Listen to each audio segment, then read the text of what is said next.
Hey, what's up, people? Welcome to the College Football Hangover podcast on I Live for Saturdays, the best college football channel on YouTube.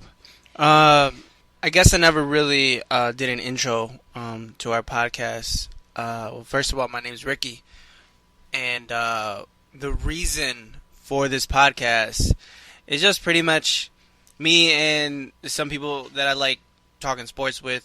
Just love, like all people, is voice their opinions, and specifically, obviously, about sports. That's pretty much the only reason why we do it. We don't look to make money. We don't think we're gonna get famous, but pretty much we like to voice our opinions. And for me personally, and obviously, I run most of pretty much everything. The Twitter account, at I Live for Saturdays, 4 as the number 4. Like, follow us.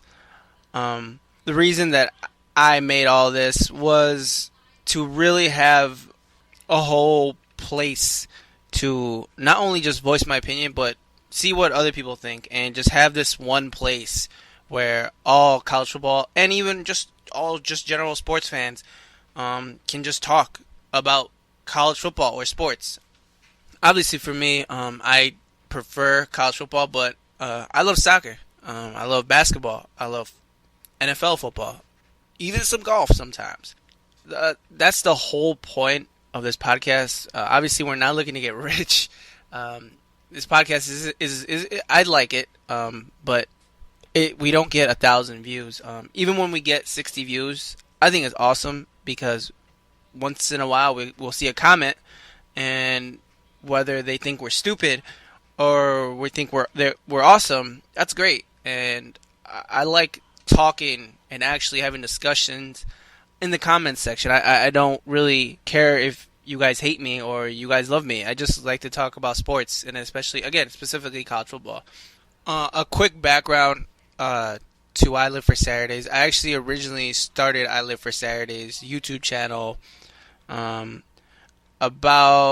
back in, I think, 2011. And I had tons of stats on individual players, lots of teams. I went really in depth, and I started it all because I just love college football, and I just wanted to talk about college football. And I was very much a hardcore college football fan of just the game, but also the stats as well. I don't know if you go back and you look at some of the old videos, you can see I went really hardcore, in depth into lots of stats, into a lot of numbers. And I had a lot of information, and I stopped for a while because, just life. And I came back because I got the itch. And I just wanted to, again, voice my opinion. And the Twitter account is awesome. I think it's better than the podcast, even though I like the podcast. I like doing it. It's lots of fun. But it's a great avenue for me, specifically me, and all of us, to just talk college football and sports, and without annoying people that we know locally.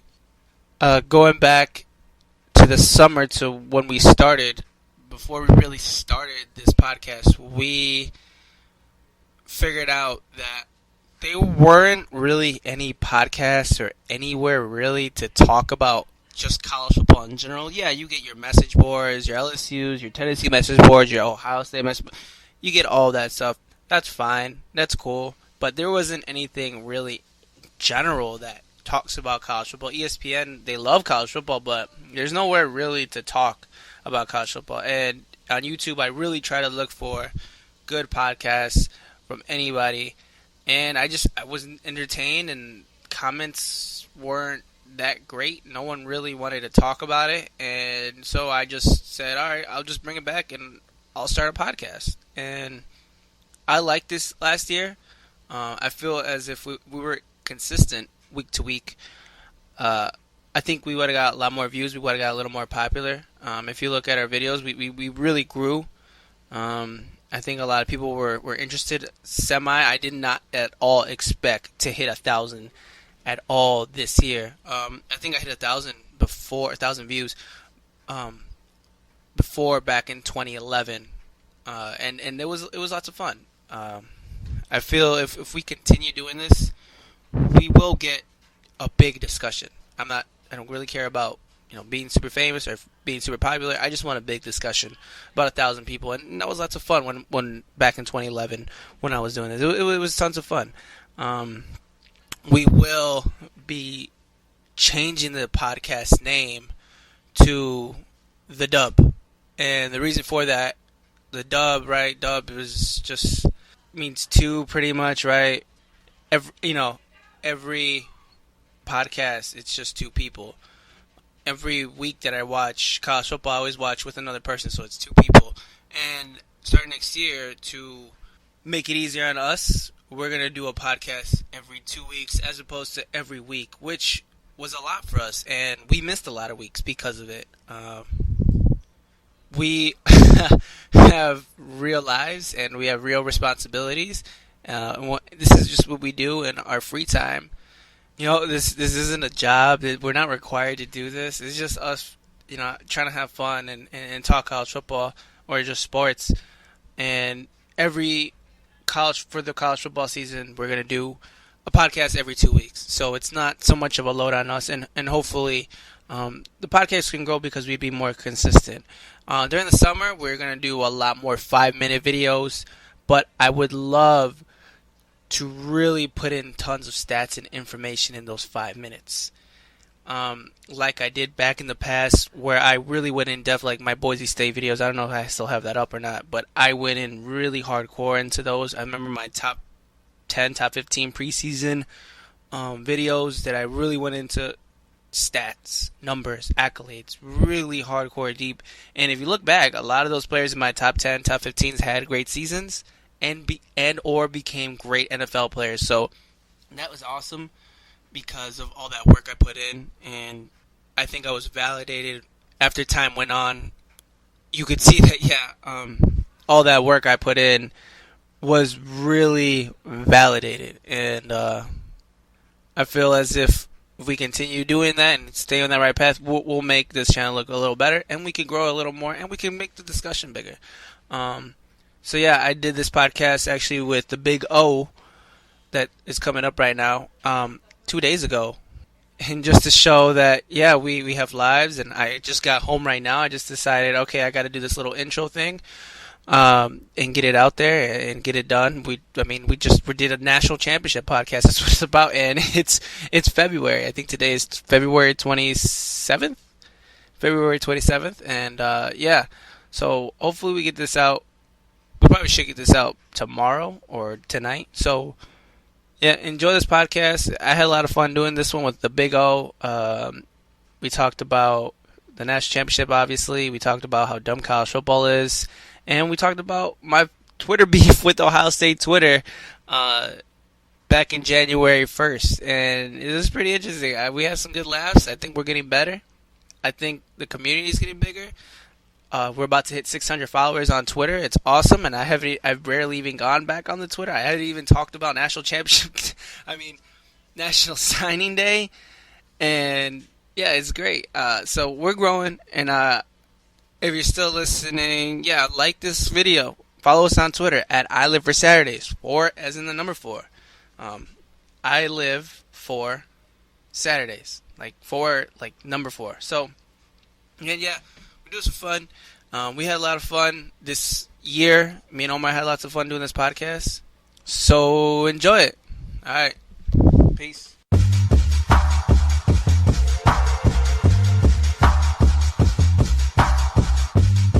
What up, people? It's College Football Hangover podcast on I Live for Saturdays, the best college football channel on YouTube. Follow us on Twitter at I Live for Saturdays 4 as in the number 4. Like, comment, and subscribe. And follow us on Vine. And thanks, Schoolboy Q. And you know what psychedelic rap reminds me of? The Big O. What's up, Big O? What up? To the people. What up? Omar always ruining stuff. I always give him the momentum. I give him the intro. I set it up for him, but he somehow always disrupts me. I don't see how psychedelic rap reminds you of me anyway, so I don't really care. Schoolboy Q, you guys look the same. We do not look the same at all. It's just he's a little darker. He's a little darker than you. You probably have the same body type, but I don't have tattoos on my face. Yeah, but you guys like to spit hot fire takes. That's true. On the pod. Nothing but flames. You guys are both on the pod. So Nothing but flames. There's a lot of similarities. I don't think you realize the similarities that you and Schoolboy Q have. Anyway, yeah, we've been gone for a long time. I barely even tweeted. I didn't even tweet about National Signing Day, and I really don't know why I didn't tweet on National Signing Day. I think a big part of it was boring. There's no, like, a lot of people are saying, what's the kid's name?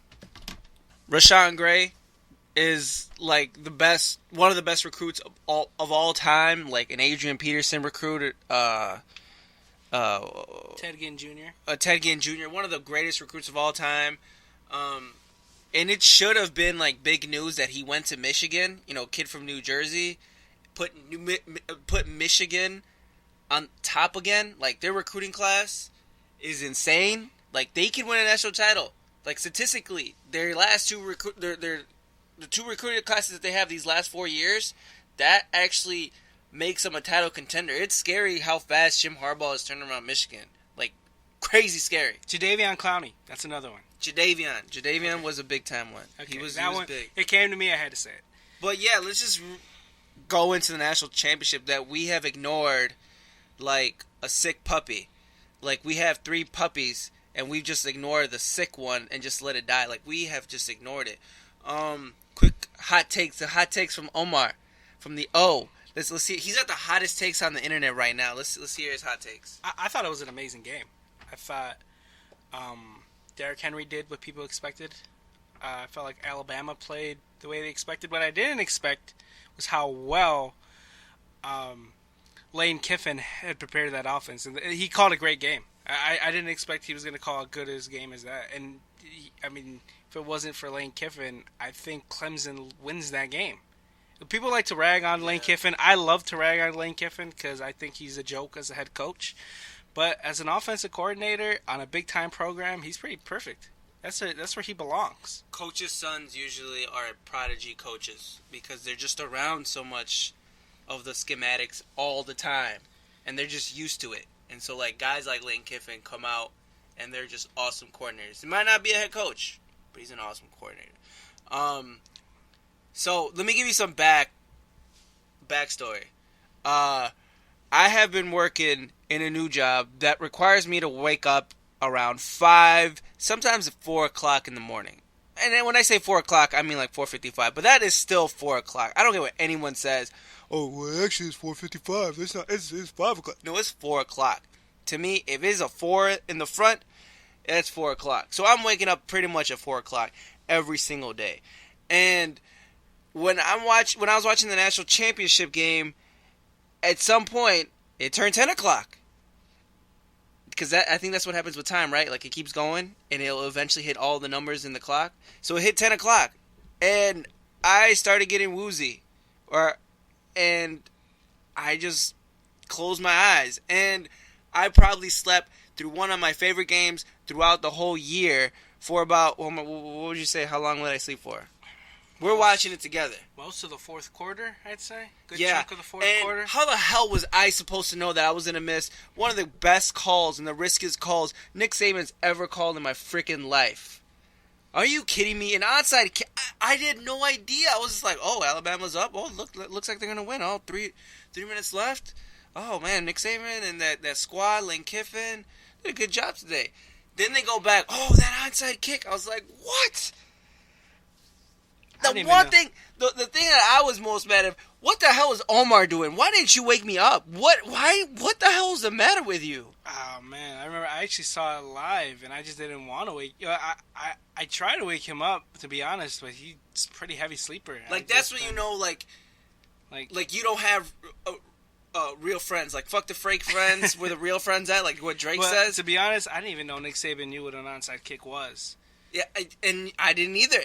That's why I went to sleep. Because I thought it was just going to go back and forth with no one taking any risks. And Nick Saban, I thought he was just going to say, okay, we're better than you. We're just going to keep doing what we're doing. And that could have possibly worked. That could have still worked. But Nick Saban gambled. He won the gamble.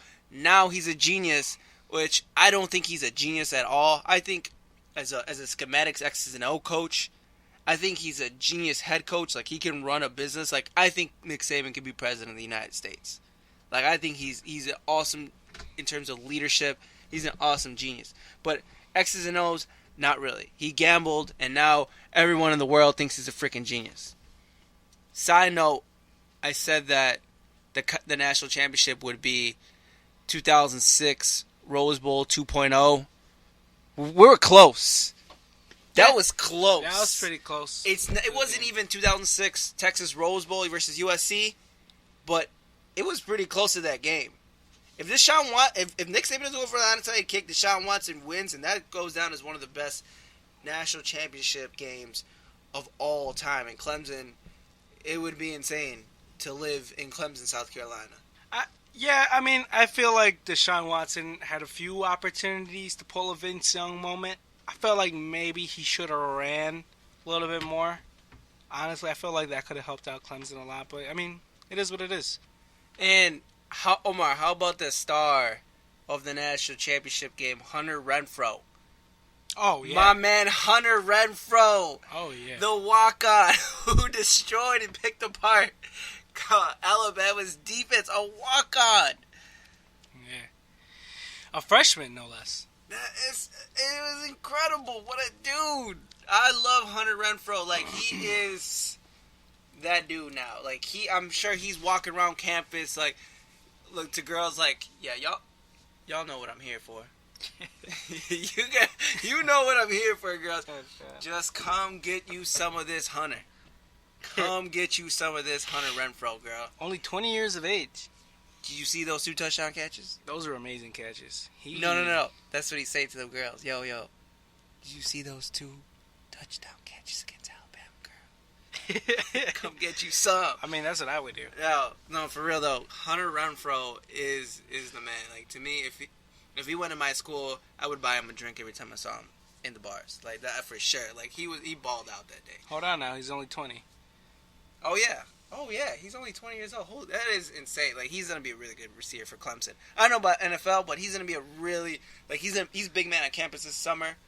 Like, he's gonna be the big man on campus, and he's gonna be the big man on campus for probably 3 or 2 more years. Like, I think. Okay, he says sophomore.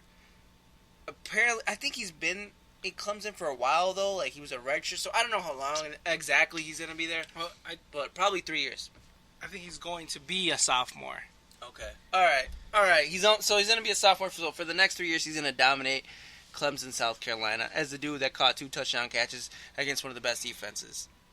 Well, best defensive-minded coaches.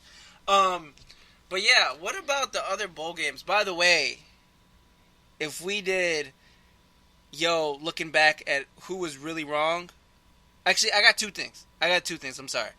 I got one that I was really right this year, and something I was really wrong this year. Like, I said Alabama in the preseason would win the national championship game. Who guessed it? Your boy, Ricky. I guessed it. A lot of... No, actually, no, that's not true.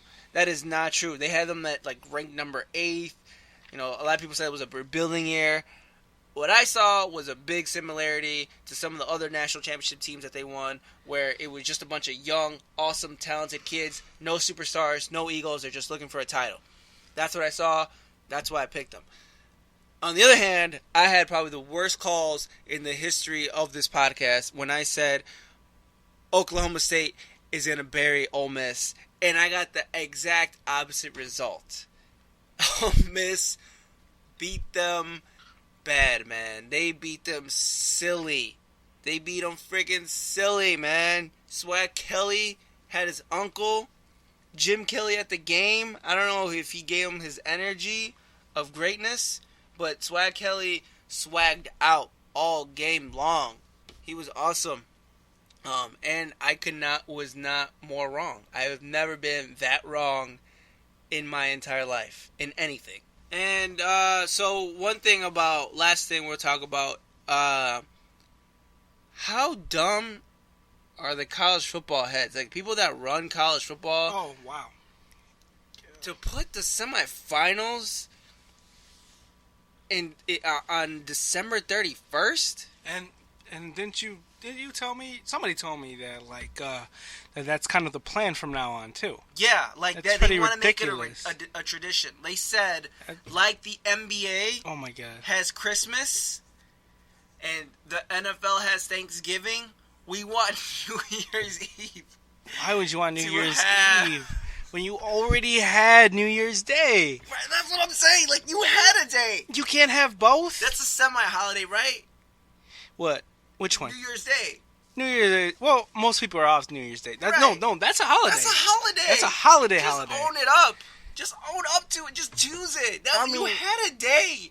Why? They got greedy. They got greedy.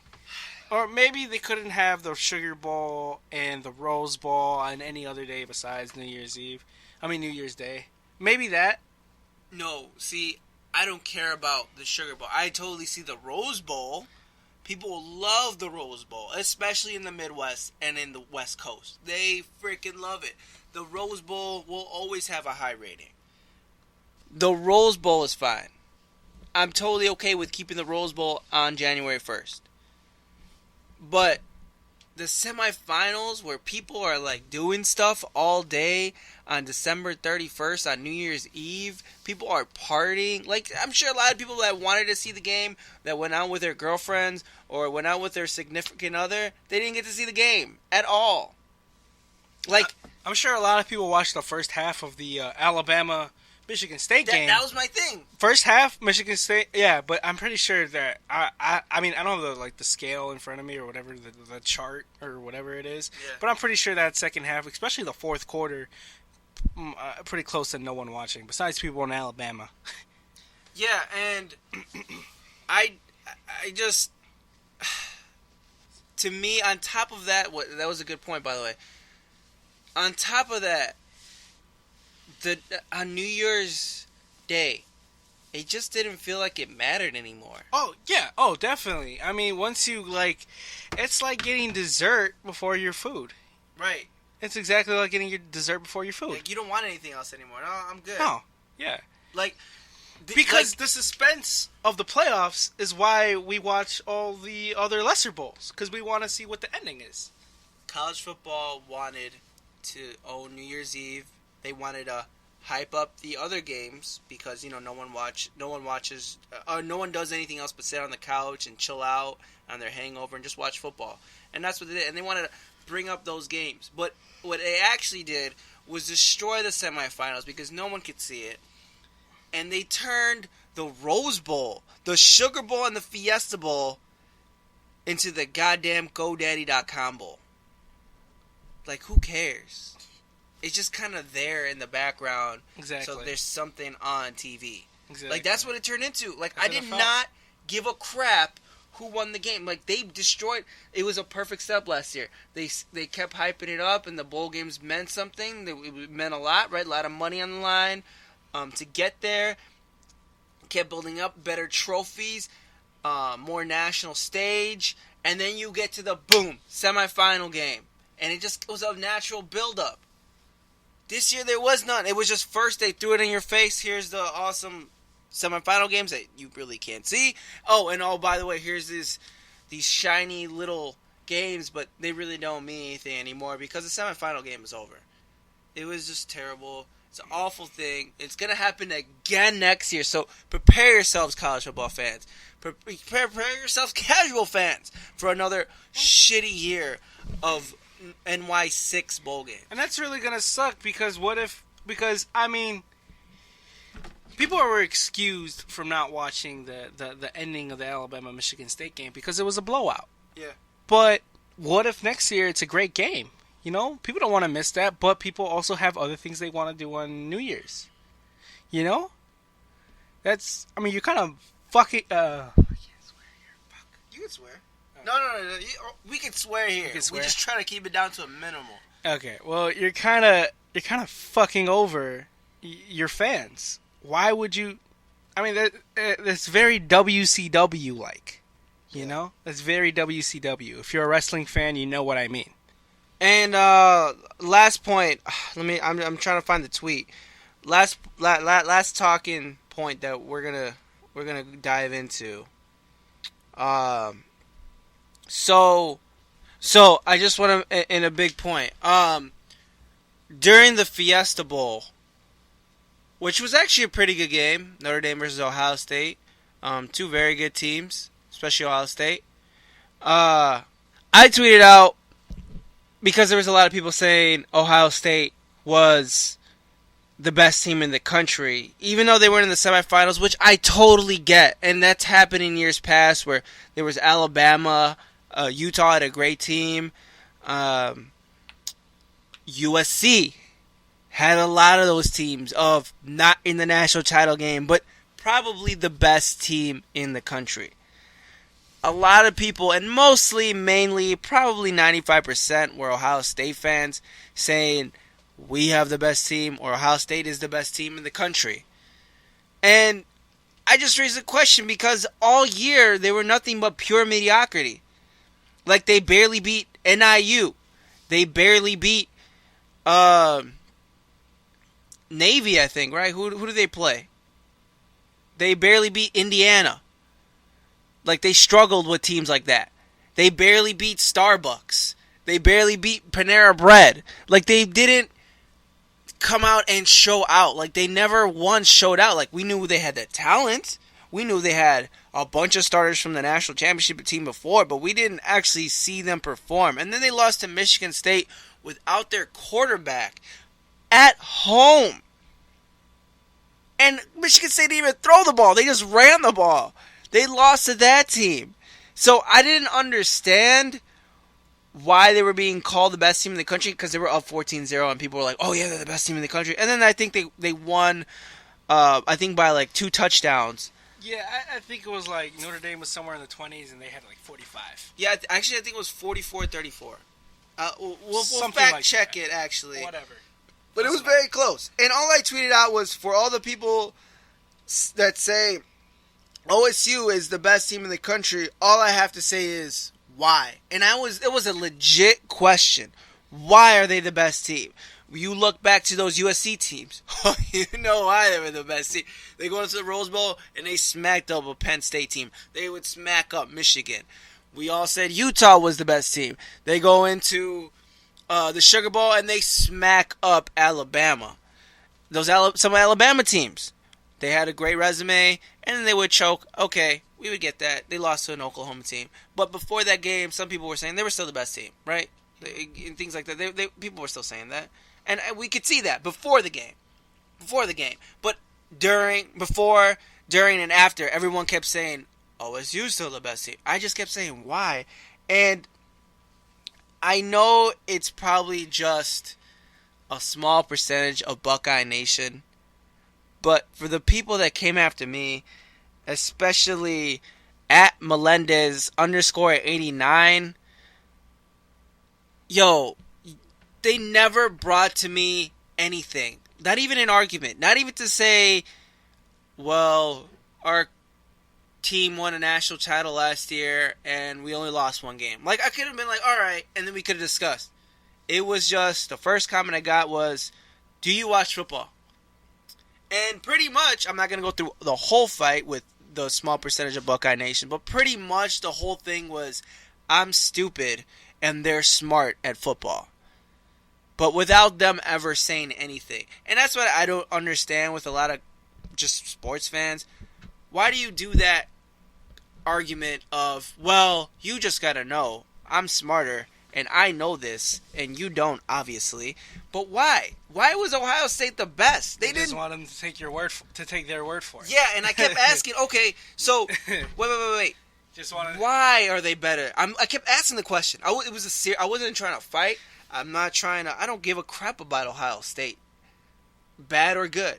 But I wanted to know why people thought that, and no one brought me a damn argument that was worth. Actually, I think there was one argument. I'm sure I won't find it. Best answer I got from why, and when I was asking why Ohio State was the best answer I got was, why not? That pretty much explained my whole Twitter battle with dumbass Ohio State Buckeye Twitter Nation. And when I say dumbass, I mean the dumbass part of it, not Buckeye Nation. The dumbass part of it. Well, look, I'm just looking at it now. Apparently, they don't watch. Like, I kept getting like little okay signs. You know, the okay emoji with the little thing. That thing. You see that thing? That's what I kept getting. Like things like that, little wink faces. And all I was asking was, are you going to explain? Can you explain? What else did I say? They kept bringing up Michigan State as a terrible team. And I kept saying, well, they lost to that terrible team. So you're destroying your argument. I just didn't understand. Someone explain to me why Ohio State is supposedly these USCs, these Utahs, these Alabamas of the past. I mean, you see it in sports all the time, though. You see teams like the Patriots every year. If they don't go to the Super Bowl, the Patriots fans still think they're the best team. Yeah. You see it all the time. You see it in basketball, too. You see it in basketball. Like, exactly. Kobe Bryant's still the best player why? In the world. Like, why? What the hell? Oh, 5 rings. Kobe Bryant's 38 years old. Like, no, he's still the best player in the world. Because he has 5 rings. Because he got 5 rings. This is just pretty much a PA announcement to everyone. It's just I'm just trying to help you guys out. When you have sports arguments, just come with facts, and don't be dicks about it. Just I'm not like, especially on I Live for Saturdays. Follow us on Twitter. I live for Saturdays. 4 is the number 4. We're just trying to have a real conversation with sports fans. And just to throw it out there, just because you win championships, that doesn't mean yourself is a great player. Like, there's plenty of bums who have championships. That's all I'm gonna say.